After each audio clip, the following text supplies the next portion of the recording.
नमस्कार विद्यार्थी मित्रांनो, विश्वास अकॅडमी या युट्यूब चॅनलवर तुमचं सहर्ष स्वागत आहे. माझं नाव शिवम नारखेडे. मागच्या व्हिडिओमध्ये आपण भूगोलाचा काही अभ्यासक्रम शिकला होता. ठीक आहे. आज आपण प्राकृतिक भूगोल, महाराष्ट्राचा प्राकृतिक भूगोल हा आपण शिकणार आहोत. ठीक आहे. तर मुख्यतः महाराष्ट्राच्या प्राकृतिक विभागाचे प्राकृतिक विभाग हे 3 विभाग आहे. ठीक आहे. सर्वात पहिला जो विभाग आहे कोकण किनारपट्टी.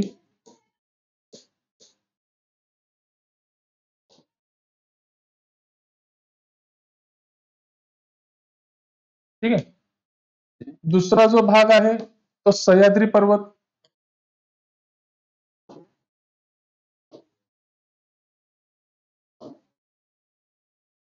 सह्याद्री पर्वत किंवा पश्चिम घाट.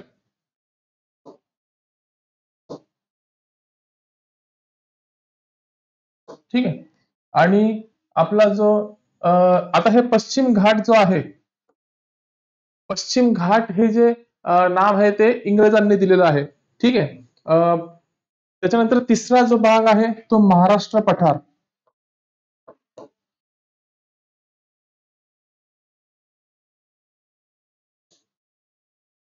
ठीक आहे. महाराष्ट्र पठार हा तिसरा भाग आहे. ठीक आहे. आपण पहिल्या विभागाला सुरुवात करू, कोकण विभाग. ठीक आहे.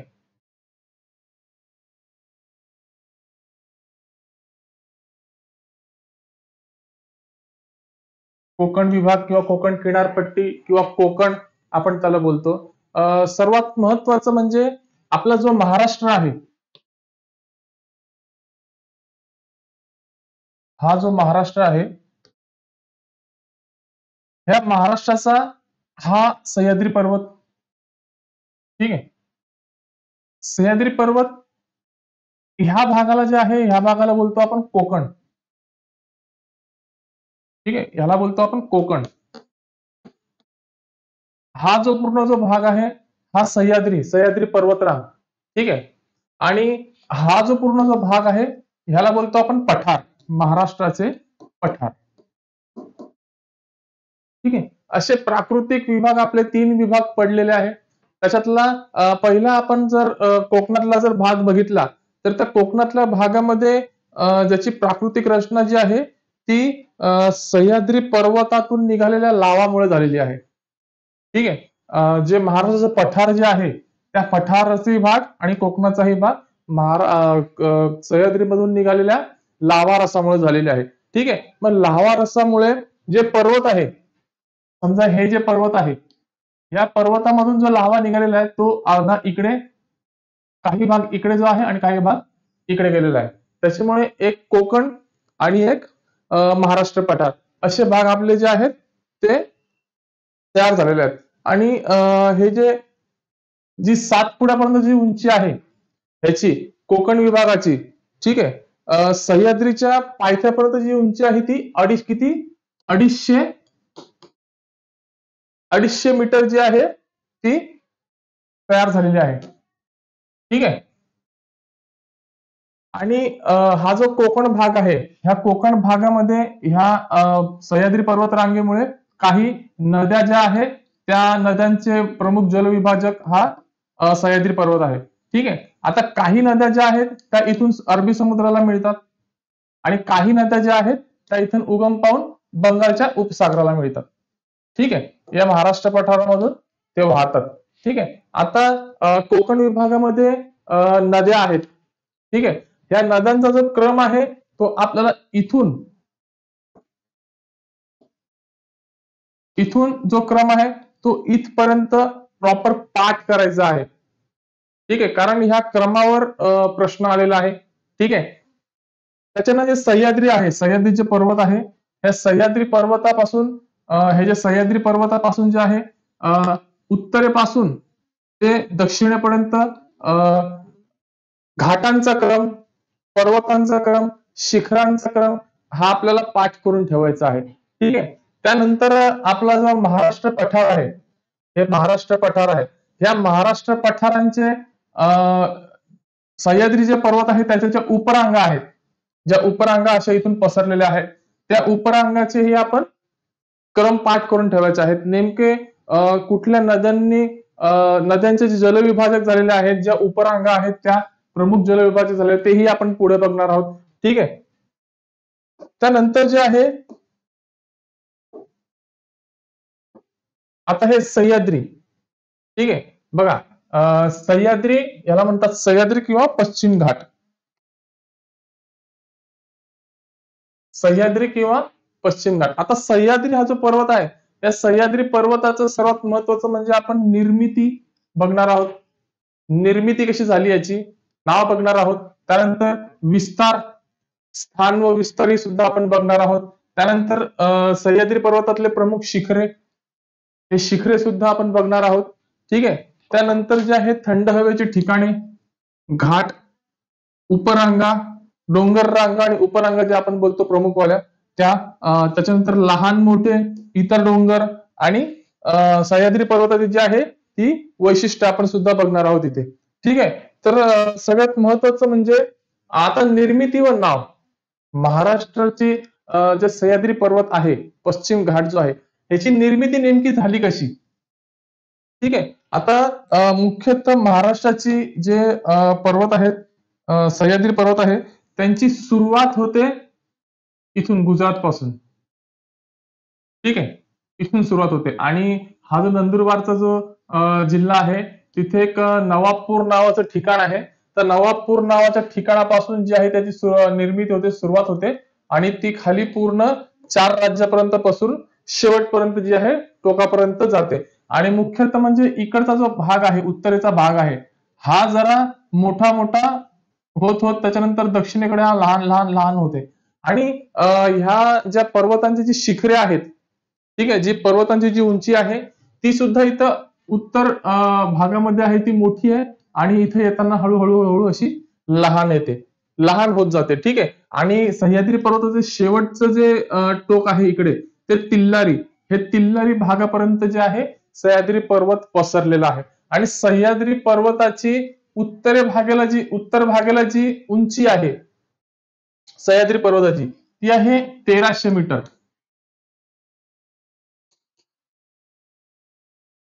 ठीक आहे. 1300 मीटरची जी उंची आहे आणि इकडे जे आहे आपण दक्षिण साईडला जर बघितलं तर सरासरी जी आहे ती 1200 मीटरची उंची आपल्याला बघायला भेटते. ठीक आहे. मग त्यानंतर जे 1865 मध्ये बघा 1865 ह्याला सह्याद्री पर्वताला जे आहे इंग्रजांनी जे आहे ते पश्चिम घाट असे नाव दिले. ठीक आहे. 1865 ला. ठीक आहे. त्यानंतर आता नेमकी ही सह्याद्री पर्वताची जी निर्मिती आहे, ही निर्मिती जी आहे ती 12 कोटी वर्ष ते 8 कोटी वर्षाच्या आधी झाली होती. त्याच्या आधी 12 कोटी ते 8 कोटी वर्षाच्या आधी सह्याद्री पर्वताची निर्मिती झाली होती. लाव्हा रसापासून ही जी आहे सह्याद्री पर्वताची निर्मिती झालेली आहे. ठीक आहे. आता लाव्हा रस नेमके 2 प्रकारचे असतात. ठीक आहे. आपण कधी जर बघितलं असेल एक मोठा डोंगर आणि त्या डोंगरामध्ये वरती एक होल असतो आणि त्या होलामधून ज्वालामुखी निघतो, मोठे मोठे उद्रेक होतात, मोठे मोठे स्फोट होतात. तर तो जो ज्वालामुखी आहे तो त्याला म्हणतात केंद्रीय ज्वालामुखी. ठीक आहे. त्याला काय म्हणतात? केंद्रीय ज्वालामुखी. आणि दुसरं म्हणजे आता ही हे बघा, महाराष्ट्रामध्ये ह्या प्रकारची एक भेग पडली होती 12 कोटी ते 8 कोटी वर्ष आधी. ठीक आहे. त्या भेगेमधून इथे काही ज्वालामुखी गेला. ठीक आहे. इथे काही ज्वालामुखी गेला आणि काही जो ज्वालामुखी आहे तो इथे आला. म्हणजे पूर्वेच्या साईडला काही ज्वालामुखी गेला आणि पश्चिमेच्या साईडला काही ज्वालामुखी गेला. ठीक आहे. मग महत्वाचं म्हणजे हा जो सह्याद्री पर्वत आहे, हा तयार झालेला आहे भेगीय ज्वालामुखीमुळे. ठीक आहे. म्हणजे भेग पडलेली असते आणि भेगातून जे आहे ते ज्वालामुखी पूर्व साईडला पश्चिमे साईडला हा निघालेला आहे. ठीक आहे. आता महत्वाचं म्हणजे केंद्रीय ज्वालामुखी, केंद्रीय ज्वालामुखी आणि भेगीय ज्वालामुखी.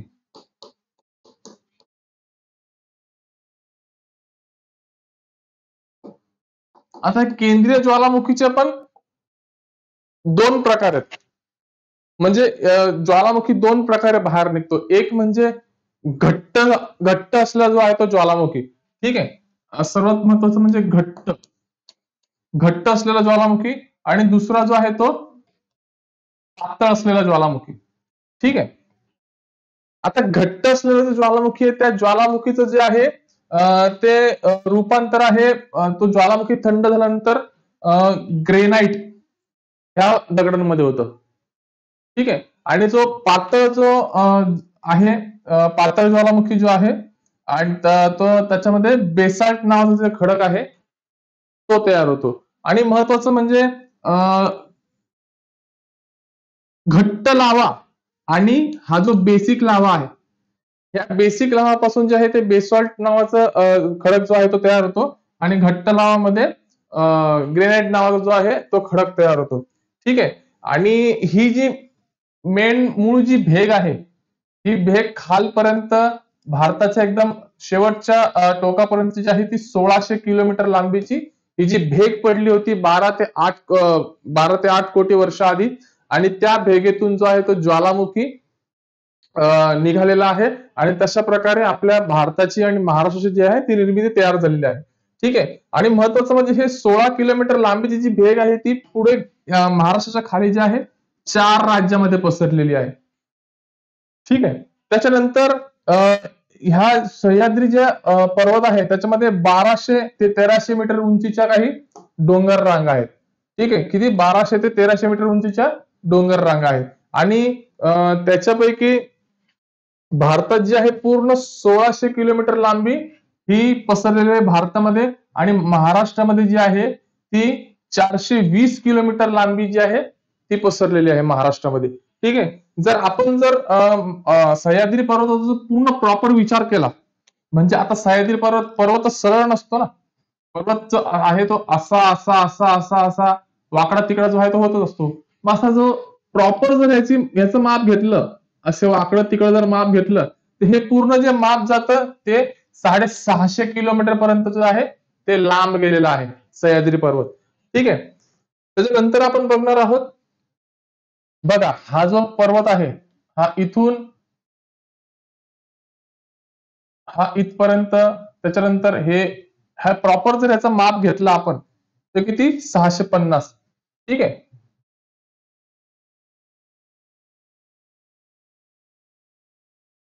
650 जो आहे तो किलोमीटर आपल्याला भेटतो. ठीक आहे. आता महत्वाचं म्हणजे हा जो सह्याद्री पर्वत आहे हा सह्याद्री पर्वत फक्त सह्याद्री ह्या लाईनीपुरतच मर्यादित नाहीये की जे उत्तर दक्षिण जी सह्याद्री पर्वत पसरतो ह्या लाईनीपुरताच मर्यादित आहे. तो पूर्वेला सुद्धा पसरलेला आहे. ठीक आहे. आता पूर्वेला पसरलेला आहे. ठीक आहे. आणि पूर्वेला ज्या पसरलेल्या डोंगर रांगांना त्याला काहीतरी वेगळे नावं दिलेले आहेत. तिकडचे स्थानिक रहिवासी किंवा तिकडचे जे पूर्वीचे जे लोक होते पूर्वजांपासून नाव तयार झालेले आहेत. पहिला आहे जे तोरणमाळ पठार. ठीक आहे. तोरणमाळ पठार त्याला म्हणतात. तोरणमाळ पठारचे जो तोरणमाळ हा जो पठार आहे तो सातपुडा पर्वत रांगेत आहे. ठीक आहे. त्याच्यानंतर हे जे बोलतो आपण सातमाळा अजिंठा डोंगर रांगा. ठीक आहे. सातमाळा अजिंठा डोंगर रांगा हा जो आहे तो बुलढाण्यापर्यंत पसरलेला आहे. ठीक आहे.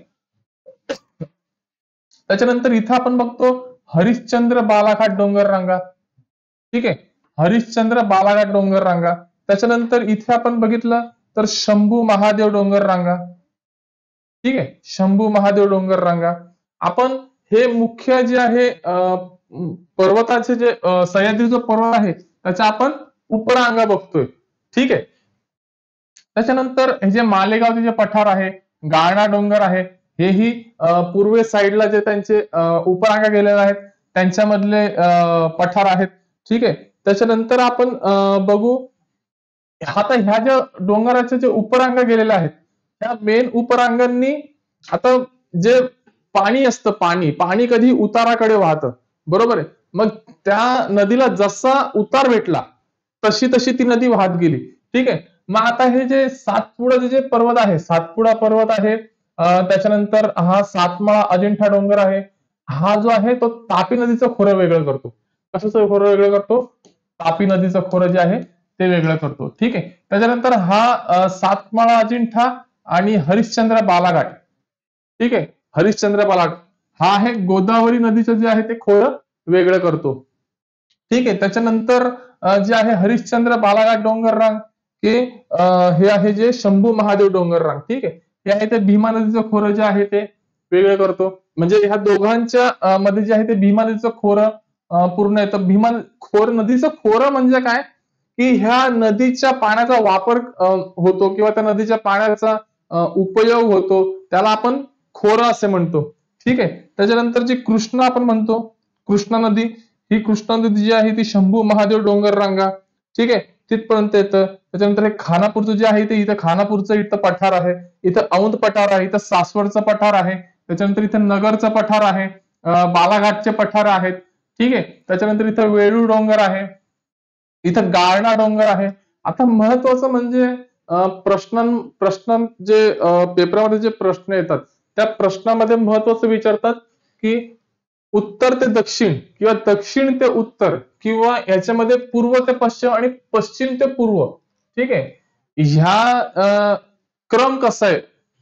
पठारांचा आणि पर्वतांचा जो आहे तो क्रम कसा आहे? आता आपण जर इथं बघितलं ह्या सातपुडाचा जे डोंगर रांगा आहेत. आता ह्या सातपुडा तर इथं आल्या. त्याच्यानंतर सातपुडा जे आहे ते इथे येतात. ठीक आहे. अमरावती साईडला सुद्धा येतात. त्याच्यानंतर चिखलदरा जे आहे ते थंड हवेच्या ठिकाणी. ठीक आहे. आता महत्वाचं म्हणजे कसं असतं,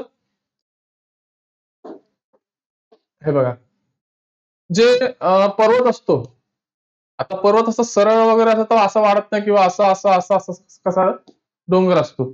ठीक आहे. आपण कुठेही गेलं तर आपल्याला असाच प्रकारे डोंगर बघायला भेटतो.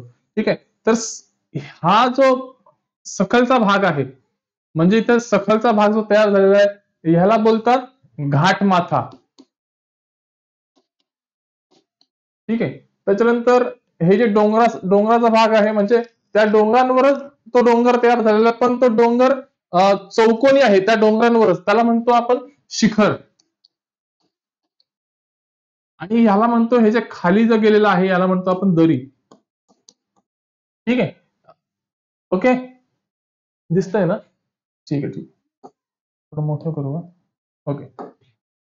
ह्याला म्हणतो आपण दरी. तर हे महत्वाचं जे आहे, कोणाची जी कन्सेप्ट क्लिअर नसेल तर आपण त्याला कन्सेप्ट क्लिअर करून घेऊ त्याची. ठीक आहे. इथे जे आहे त्याच्यानंतर हे सातपुडा पर्वत रांगा जे आहे तिथून जे नागपूरला आहे तिथं गरमसूर टेकड्या आहे. ठीक आहे. इथं पूर्णा नदी आहे. इथं जी आहे ती वर्धा नदी आहे. त्याच्यानंतर इथं वैनगंगा, इथं पैनगंगा, हे जे विदर्भाच्या नद्या जे आहेत ते नदी प्रणाली शिकताना आपण प्रॉपर ट्रिक नुसार शिकणार आहोत. ठीक आहे. त्यानंतर जर आपण बघितलं, आता महाराष्ट्राचा जो क्रम आहे, महत्वाचा जो महाराष्ट्राचा जो क्रम म्हणजे, आता महाराष्ट्र आपण नेमकं वरतून बघतो तर आपल्याला तो कसा दिसतो? हा असा दिसतो. आहे बघा, हा असा दिसतो महाराष्ट्र. ठीक आहे. पण जर ह्या महाराष्ट्राला जर आपण आडवा केला, म्हणजे कसं, आता आपण असं बघतोय महाराष्ट्राला असं समोरून, पण ह्याला जर असं बघितलं तर हा असा दिसतो. म्हणजे हे काय? हे आहे सह्याद्रीचा पर्वत. ठीक आहे. आणि हा जो भाग आहे हा सगळा कोकणाचा भाग आहे. इथं अरबी समुद्र. ठीक आहे. इथं हा जो आहे तो अरबी समुद्र आहे. हा कोकणाचा भाग येतो. ठीक आहे. आणि हा जो पूर्ण जो आहे तो पठाराचा भाग येतो. इथून जो आहे तो पूर्ण पठाराचा भाग येतो. ठीक आहे. मग इकडच्या ज्या नद्या ज्या उगम पावतात, इथं उगम पावतात त्या खाली उताराकडे वाहून बंगालच्या उपसागरावर मिळतात. आणि कोकणातल्या ज्या नद्या इथं मध्ये मध्ये उगम पावतात त्या अरबी समुद्राला जाऊन मिळतात. ठीक आहे. तर महत्वाचं म्हणजे कसं, या महाराष्ट्राचा जो हा जो नकाशा आहे, या नकाशाचं चित्र आपण अभ्यास करताना या नकाशाचं चित्र काढा. ठीक आहे. लहान आपण जेव्हा नोट्स बनवतो ना, तर नोट्स बनवताना याचं चित्र काढा, म्हणजे तुम्हाला नेमकं समजेल की हे महाराष्ट्र नेमका आहे कसा, त्याच्या नद्यांचे उतार कुठल्या बाजूने कशा प्रकारे जातात. ठीक आहे. नेमकं तुम्हाला समजेल. त्याच्यानंतर जे आहे, आता हे बघा, ही जे पर्वत आहे ह्या पर्वताच्या वरच्या ठिकाणा म्हणतात शिखर. खालच्या ठिकाणाला म्हणतात दरी. ठीक आहे. आता हा जो पर्वत नेमका तयार झालेला आहे इथून इथपर्यंत, आता या सह्याद्री जे पर्वत आहे, तर सह्याद्री पर्वतावर एक प्रश्न नक्की विचारतात, की कुठलं जे शिखर आहे, ते शिखर सर्वात मोठं आहे, कुठलं शिखर सर्वात छोटं आहे. आता नॉर्मल आपण हा जो क्रम आहे तो बघितला आहे. क, सा, मी, ह, स, तो. ठीक आहे. आता कसा मी असो हे सगळ्यांना माहिती आहे, की बाबा कसा मी असो तो हा शिखरांचा क्रम आहे. पण ते शिखर कुठल्या जिल्ह्यात येतात, कोणत्या तालुक्यात येतात, हा अभ्यास करण्याचा भाग आहे. ठीक आहे. तर सर्वात महत्वाचं म्हणजे कळसुबाई. या कळसुबाईची जी उंची आहे ती 1646 मीटर आहे. पेपरामध्ये पेपरमध्ये प्रश्न कसे विचारतात माहिती आहे? कळसुबाई ह्या शिखराची उंची, कळसुबाई या शिखराची उंची जी आहे ती किती मीटर आहे? ठीक आहे. मग सर्वात पहिला ऑप्शन काय येतो? 1646.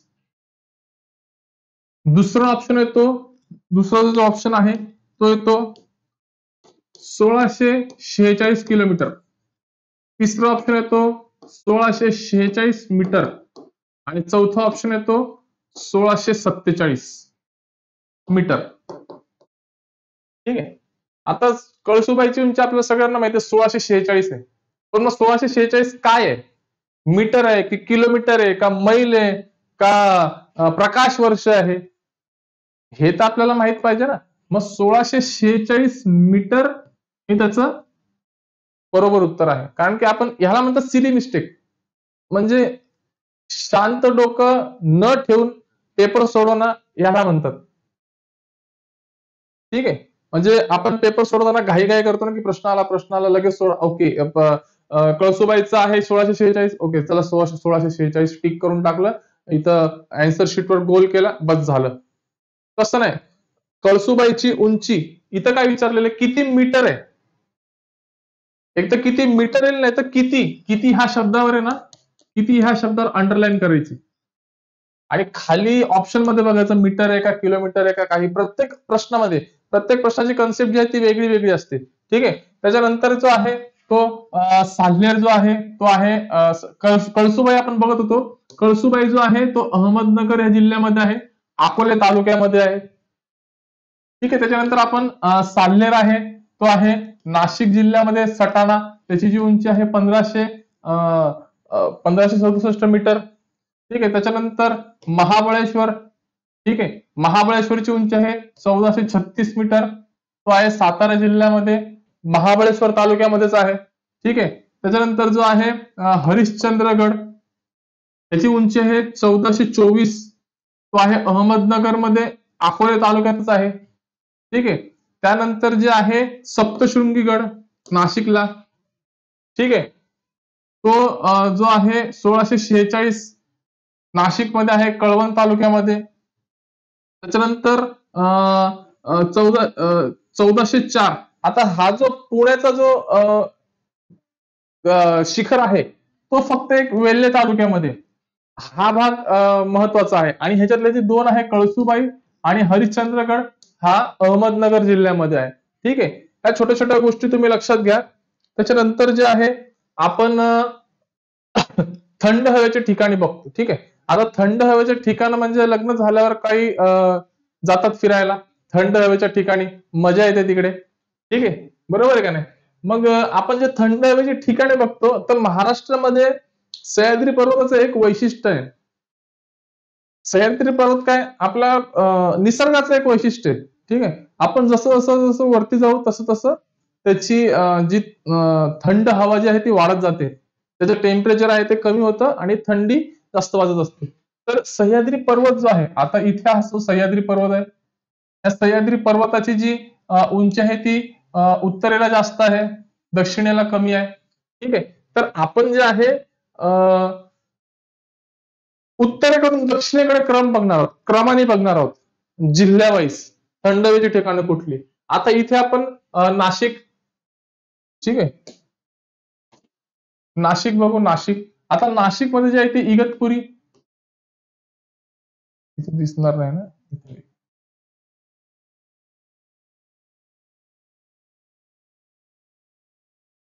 नाशिकमध्ये जे आहे इगतपुरी हे थंड हवेचं ठिकाण आहे. ठीक आहे. त्याच्यानंतर आपण बोलतो माळशेज, माळशेज घाट पण आहे तो ठाणे जिल्हा, नगर जिल्हा, नाशिक जिल्हा इथं बाउंड्रीवर येतो. ठीक आहे. माळशेज आहे. त्याच्यानंतर आपण तिसरा बघू भीमाशंकर. आता इथं पुणे जो आहे इथं भीमाशंकर आहे. थंड हवेचं ठिकाण. त्याच्यानंतर आपण पुणे जिल्ह्यामध्येच खंडाळा आहे, लोणावळा पण आहे पुणे जिल्ह्यामध्येच. आता ह्या पुणे जिल्ह्यामध्येच खंडाळा पण आहे इथे. इथंच लोणावळा पण आहे. ठीक आहे. त्याच्यानंतर आपण बघू माथेरान. ठीक आहे. रायगड जिल्ह्यामध्ये आहे. इथे रायगड जिल्ह्यामध्ये माथेरान. चांगलं आहे माथेरान. छान आहे. यावं कधी फिरायला माथेरानला. ठीक आहे. त्याच्यानंतर महाबळेश्वर. महाबळेश्वर इथं सातारा जिल्ह्यामध्ये आहे.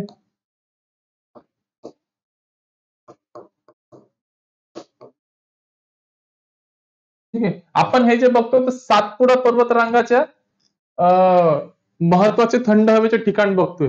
ठीक आहे. त्याच्यानंतर जो पन्हाळा महत्वाचे बघतोय आणि हे जे थंड हवेचे जे ठिकाण आहे त्याच्यामध्ये पर्यटन स्थळ पण आहे. म्हणजे थंड हवेचं ठिकाण म्हणजे नेमके मेन पर्यटन स्थळ आहे. त्याच्यानंतर तो पन्हाळा, कोल्हापूर, इथे जे कोल्हापूर आहे इथं पन्हाळा.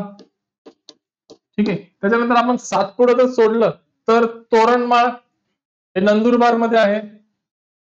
इथं वरती नंदुरबार मध्ये तोरणमाळ. आता हे तोरणमाळ लक्षात कसं ठेवायचं माहितीये का, की आपण दाराला वरती तोरण लावतो. ठीक आहे. मग महाराष्ट्राच्या पण वरतीच तोरणमाळ आहे. ठीक आहे. आणि हे सगळ्यात वरती जो आहे तो नंदुरबार जिल्हा आहे. ठीक आहे. या नंदुरबार जिल्ह्याला असं लक्षात ठेवायचा विचार करा, नंदुरबार जिल्ह्याला आपण तोरण लावला म्हणजे नंदुरबार जिल्ह्यामध्ये तोरणमाळ थंड हवेचं ठिकाण आहे. ठीक आहे. त्याच्यानंतर जे आहे चिखलदरा अमरावतीला, इथं अमरावती, इथं चिखलदरा. अमरावतीमध्ये चिखल झाला लक्षात ठेवा. अमरावती या जिल्ह्यात पूर्ण जिल्ह्यात चिखल होऊन गेला म्हणजे अमरावती तुम्हाला लक्षात येईल असे काही मजेदार ट्रिक नुसार अभ्यास करायचा म्हणजे आपलाही त्याच्यात इंटरेस्ट वाढतो. ठीक आहे. त्याच्यानंतर जे आहे रामटेक नागपूर, इथं नागपूरला आहे रामटेक. ठीक आहे. त्याच्यानंतर औरंगाबाद म्हैसमाळ, इथं औरंगाबादला आहे ते आहे म्हैसमाळ. दिसतं कोपऱ्यातलं. हा ओके. औरंगाबादला जे आहे ते म्हैसमाळ हे थंड हवेचे ठिकाण. म्हणजे महत्वाचे कसे जर आपण हे सातपुड्याचे जे पर्वतांचे जर हे सोडले थंड हवेचे ठिकाण तर आपण हे सह्याद्रीतले आहे ते जिल्ह्यावाईज आपण क्रम बघितले. म्हणजे उत्तरेपासून ते दक्षिणेपर्यंत. ठीक आहे. हाही अभ्यास करण्याचा विषय आहे. त्याच्यानंतर जे आता हे बघा हे नंदुरबार इथं तोरणमाळ. त्याच्यानंतर हे इथून आपण हा जो आहे तो क्रम बघितला. ठीक आहे. त्यानंतर आता इथून जर आपण सह्याद्री पर्वत जर इथून चालू केला तर हा पूर्ण खालपर्यंत असा इथपर्यंत पसरत जातो. ठीक आहे. आणि ही भारताची जी इकडची जी उंची आहे ती किती आहे 1600 मीटर. सह्याद्री पर्वताची भारतातली जी उंची बोलतो सॉरी लांबी सह्याद्री पर्वताची भारताची जी लांबी आहे ती किती 1600 मीटर. ठीक आहे. त्याच्यानंतर जे आहे आपण घाट बघूया. ठीक आहे. आता महत्वाचं म्हणजे घाट. आपण हा जो घाट हा जो विषय बघतोय ह्या घाटाचा जो क्रम आहे तो आपण उत्तरेकडून ते दक्षिणेकडे बघणार आहोत. ठीक आहे. की नेमके हे घाट कसे आहेत आणि या घाटांवर प्रश्न आलेला आहे. ठीक आहे. आणि शक्यतो घाट पाठ करताना समजून घेताना क्रमानेच समजून घ्या. ठीक आहे. आता आता याच्या घाट तर तसे भरपूर घाट आहेत. मग त्याच्यामधले किती 12 घाट महत्वाचे आहेत. ठीक आहे. या 12 घाटावर खूप जास्त प्रश्न विचारलेला आहे. सर्वात पहिला घाट आहे मुंबई ते नाशिक. आता मुंबई ते नाशिक. इथं कुठला घाट आहे तर लक्षात घ्या, थळ घाट आहे किंवा कसारा घाट. मुंबईवरून नाशिकला जाताना कसारा नावाचं एक स्टेशन लागतं, लक्षात ठेवा, तिथं कसारा घाट आहे. ठीक आहे. त्याच्यानंतर जे आहे कल्याण ते अहमदनगर. आता कल्याण इथं ठाणे जिल्ह्यात, कल्याण ते अहमदनगर. हा कल्याण ते अहमदनगरचा जो भाग आहे याच्यामध्ये येतं माळशेज,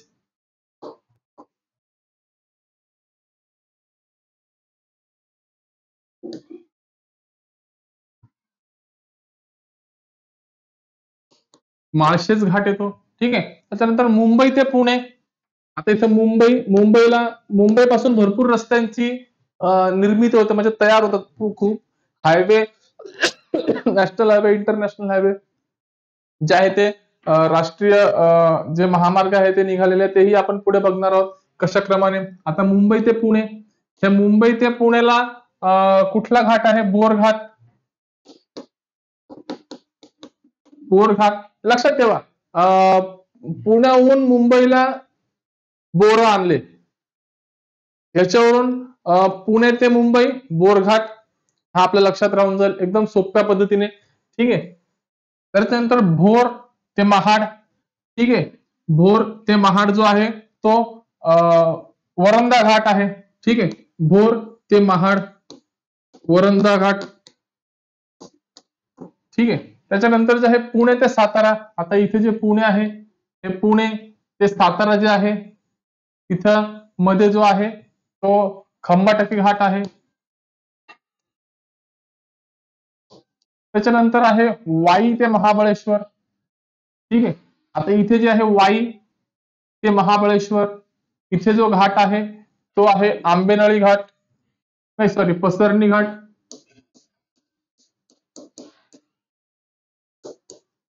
ठीक आहे.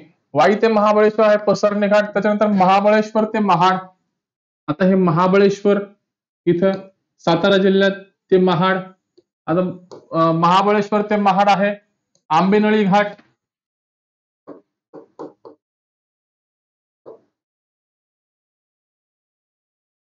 ठीक आहे. त्याच्यानंतर कराड ते चिपळूण. आता कराड सातारा ते चिपळूणला यायला, कराड ते चिपळूण हा जो घाट आहे तो आहे कुंभारली घाट.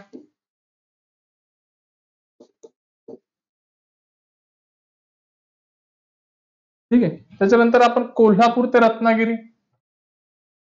कोल्हापूर हे बघा इथं कोल्हापूर, कोल्हापूर ते रत्नागिरी हा आहे आंबा घाट.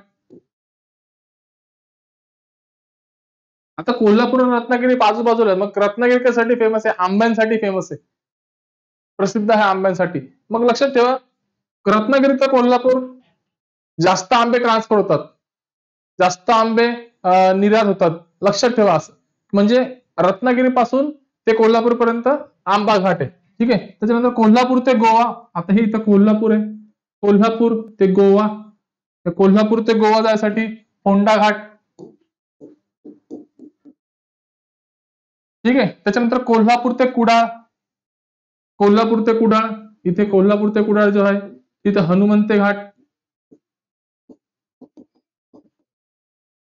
ठीक आहे. त्याच्यानंतर सावंतवाडी ते बेळगाव, इथे जे आहे ते सावंतवाडी ते इथं बेळगाव. हा सावंतवाडी बेळगाव जो आहे तो इथं आंबोली घाट.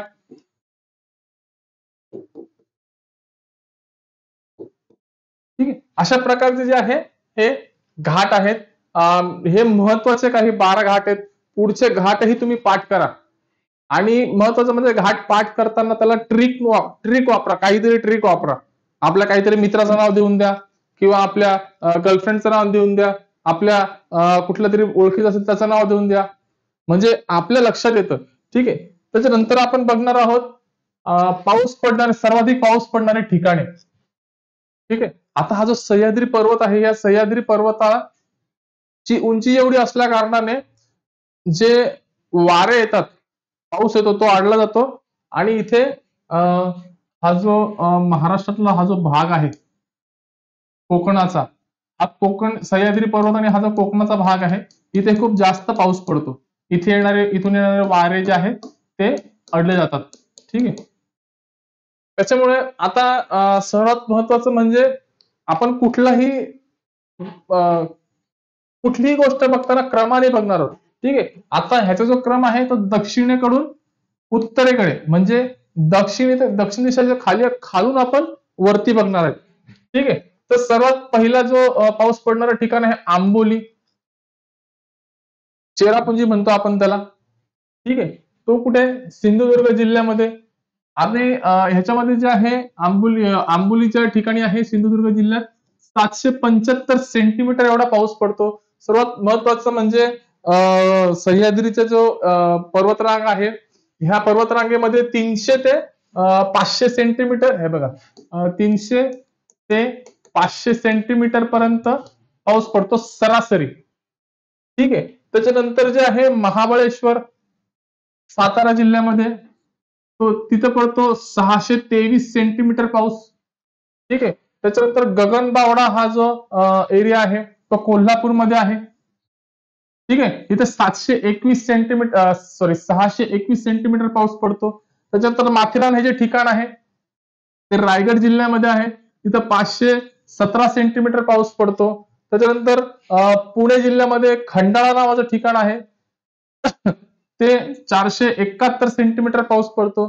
त्यानंतर लोणावळा हे जे ठिकाण आहे ते पुणे जिल्ह्यामध्ये आहे. 430 सेंटीमीटर पाऊस पडतो. म्हणजे हे महत्वाचे जे ठिकाण आहे तिथे आपल्याला जास्त फोकस करायचं, पण बाकीचे ठिकाणे सोडायचे नाही, तेही आपल्याला पाठ करायचे. ठीक आहे.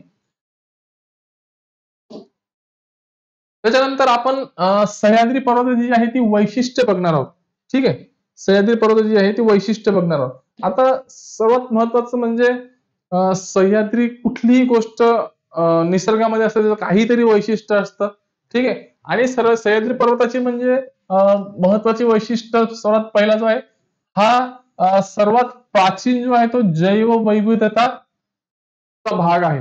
असे जगामध्ये 8 भाग आहेत ते जैवविविधतेमध्ये मोडले जातात. ठीक आहे. युनेस्कोच्या वारसा यादीमध्ये त्यातला भारतातला जो एक भाग आहे, भारतामध्ये फक्त एकच भाग आहे, त्याचं नाव आहे सह्याद्री. ठीक आहे. त्याच्यानंतर आपण बघतो त्याचं युनेस्कोचं जे आहे वारसा हक्कात त्याचा समाविष्ट झालेला आहे. कशाचा? सह्याद्रीचा. ठीक आहे. 4 जुलै 2012 या दिवशी. ठीक आहे. त्याच्यानंतर आता युनेस्कोमध्ये 38 जे आहे ते समाविष्ट झालेले आहेत. तर त्याच्यामध्ये महाराष्ट्रातले जे आहे ते 4 भाग आहेत. त्याच्यानंतर 4 स्थळे आहेत. सर्वात पहिलं आहे राधानगरी. ठीक आहे. दुसरं आहे चांदोली. तिसरं आहे कास्तपुष्प पठार. ठीक आहे. चौथा आहे कोयना. ठीक आहे. हे 4 जे भाग आहेत ते समाविष्ट करण्यात आलेले आहेत. आणि भारतातला सर्वात जास्त जैवविविधता जो प्रदेश आहे तो ही सह्याद्री आहे. जैवविविधता म्हणजे इथे सर्वात जास्त प्रकारचे वेगवेगळ्या प्रकारचे जीव आढळतात. ठीक आहे. त्याच्यानंतर भारतातला सर्वाधिक प्राचीन जैवविविधता असलेला हा जो आहे तो प्रदेश आहे. ठीक आहे. भारतातला सर्वात प्राचीन असलेला जो आहे तो प्रदेश आहे सह्याद्री. ठीक आहे. त्याच्यानंतर जे आहे महाराष्ट्रातला प्रमुख जल विभाजक आहे बघा हा जो आहे तो सह्याद्री पर्वत आहे. आता इकडे जर कुठली नदी उगम पावते तर ती इकडे जाणार नाही ना, इथं मध्ये त्याला चढ लागतो आणि पाण्याचं एक वैशिष्ट्य असतं ते उताराला वाहतं. त्याच्यामुळे हा जो पर्वत आहे तो प्रमुख जल विभाजक झालेला आहे. पश्चिमेकडे काही नद्या आणि पूर्वेकडे काही नद्या गेलेल्या आहेत. आता पूर्वेकडे वाहणाऱ्या ज्या नद्या आहेत त्यांचं त्याच्यावर धरणं बांधलेले आहेत, मोठे मोठे प्रकल्प बांधलेले आहेत.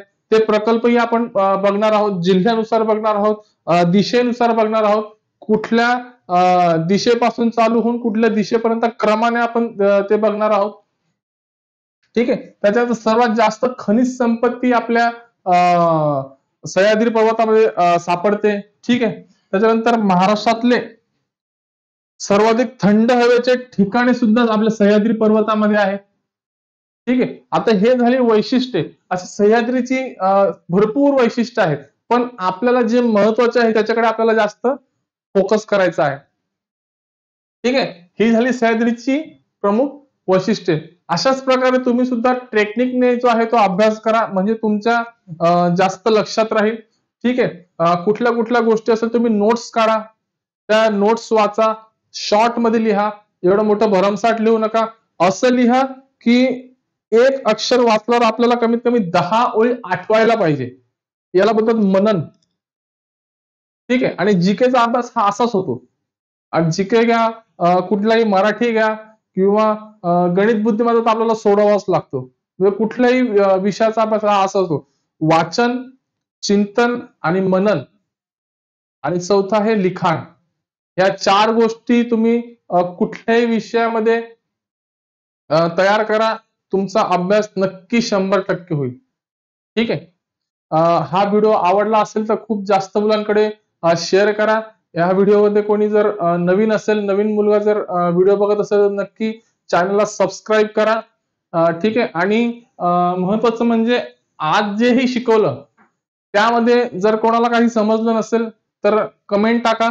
त्याचा रिप्लाय नक्की आम्ही देऊ. ठीक आहे. धन्यवाद.